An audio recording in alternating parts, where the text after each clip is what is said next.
رضا پاشا صاحب، سینٹر صاحب نے ظاہر ایک سیاستدان ہے، انہوں نے سیاسی حوالے سے بات کی، یہ فرمائے گا جس طرح ہم نے توشہ خانہ کیس دیکھا تب بھی آپ سے بات ہوئی تھی، حق دفاع کا معاملہ اس طرح ختم ہوا اور پھر آگے وہ کیس اس طرح چل نہیں سکا، ابھی تک چل رہا ہے، کنوکشن تو اس میں قائم ہے. یہاں پر بھی ہم نے دیکھا کہ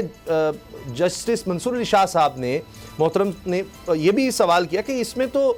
سزائے موت کے تو کیس ہی نہیں بنتا، اور کس طرح سے کسی دشمن ملک کو فائدہ ہوا تو اس میں کوئی واضح جواب نہیں آ سکا. تو سب سے اہم پوائنٹ لگتا ہے کہ یہ تھا جس کی وجہ سے ضمانت مل سکی کہ یہ کس طرح سے سزائے موت کا کیس بنا دیا گیا کس دشمن ملک کو، کیونکہ جو قانون تھا اس میں ہے کہ دشمن ملک کو فائدہ ہوا ہو. پھر یہ بھی بات نہیں سمجھ آ سکی کہ ایکچول سائفر کوڈز وغیرہ وہ بھی کوئی کہیں گئے نہیں ہیں، وہ بھی وہیں پر ہے، وزارت خارجہ میں ہے، وزارت خارجہ کمپلیننٹ بنتی ہے تو وزارت داخلہ بن گئی. یہ ٹیکنیکل پوائنٹس تھے جہاں پر لگتا ہے کہ پروسیکیوشن مطمئن نہیں کر سکی سپریم کورٹ کو.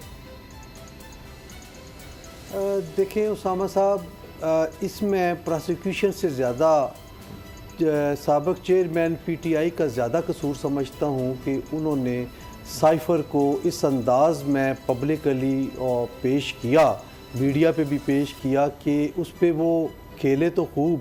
انہوں نے بڑا اچھا بیانیہ بنایا اور پبلک کو اٹریکٹ بھی کیا، لیکن ساتھ ساتھ انہوں نے ایک جو غلطی کی وہ یہ کی کہ اپنے لیے ایک کیس کو بنوا لیا.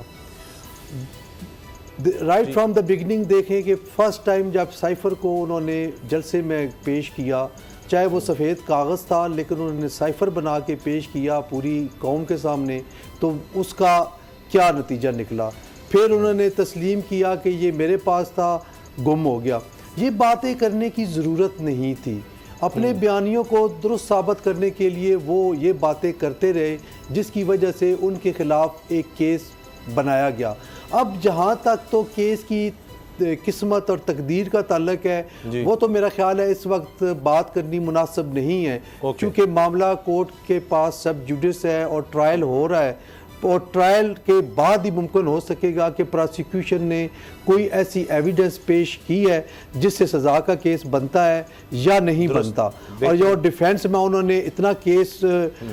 ڈسپروو کر دیا ہے کہ وہ بری ہونے کا کیس بنتا ہے. وہ تو سر جہاں تک جی آج کی کاروائی پر اسی طرف آپ فرما رہے ہیں. جی بالکل بالکل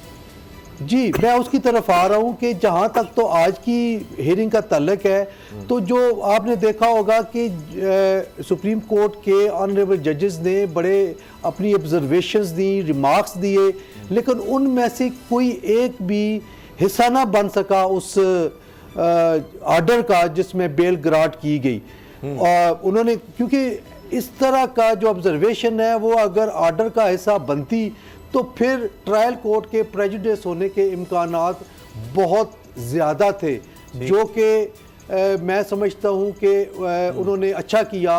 اور مناسب طریقے سے انہوں نے آبزرویشن تو دے دی لیکن اس کو آرڈر کا حصہ نہیں بنایا. تو یہ جو آبزرویشنز ہوتی ہیں یہ آتی رہتی ہیں اور آپ نے دیکھا ہوگا کئی دفعہ بڑے امپورٹنٹ کیسز سپریم کورٹ نے سنے ججز کی آبزرویشنز بھی آئیں، لیکن جب ڈیسیژن آیا تو وہ آل ٹوگیدر ڈیفرنٹ آیا اور وہ اس سے ہٹ کے آیا. تو میں سمجھتا ہوں کہ بہرحال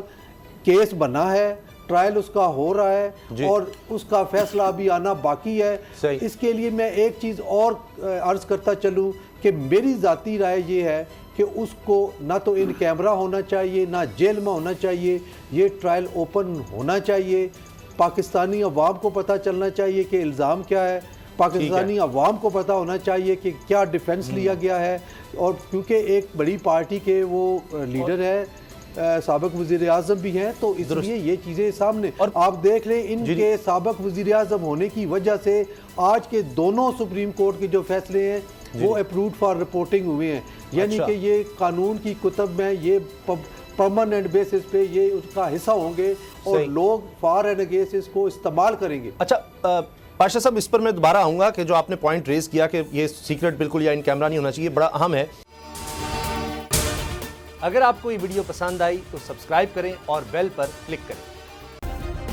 سبسکرائب کریں اور بیل دبائیں تاکہ کوئی خبر رہ نہ جائے.